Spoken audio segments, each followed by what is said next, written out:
Getting into or out of my neighborhood is filled with aggravation. You've reached Talking with Dr. Terry, 180 Seconds to a Better You. Message number 136. I'm Dr. Terry Wurzbacher, and this call goes out to Mark Ruck.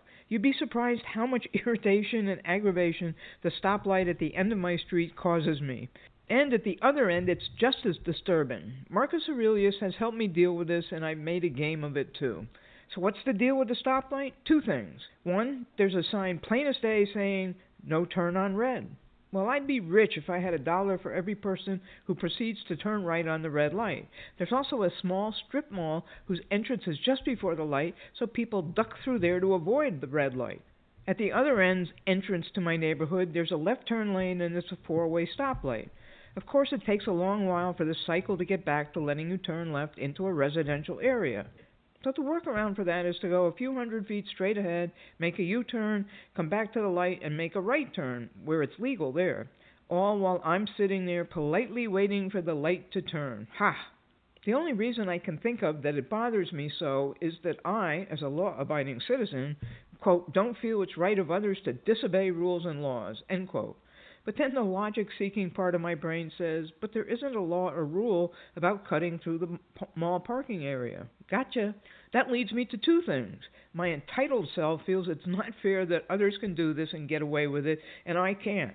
Of course, I never tried, so how do I know I can't get away with it? There's also that part of me that's being very critical, saying, you fool, you don't even have the courage to do what they're doing.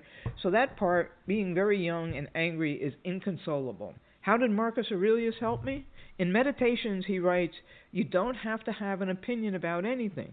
Nothing needs to upset you. Things have no power to force you to have an opinion about them. We look at something and we immediately form an opinion about it. We treat our opinions as facts. So now I observe what's upsetting me. Then I try to separate the fact of what really happened from my opinion and reaction. Then I ask if the event is within my control. If it is, I can do something about it. If not, what good is it doing me to be upset? For example, the fact is that someone turned right on a red light. The fact is not that it's not fair. I could fool myself that I'm worried that it might cause an accident, but that would just be BS coming out of my childish parts that are really reacting to all things that my brother could get away with and I couldn't. The game I've decided to use also helps me. It creates some reason that the person's not doing what the sign says. Maybe he's late for work. Maybe she has to pick up the kids. The person making the U-turn instead of waiting for the green light may be exhausted. Or maybe they have to pee really bad. I've been there.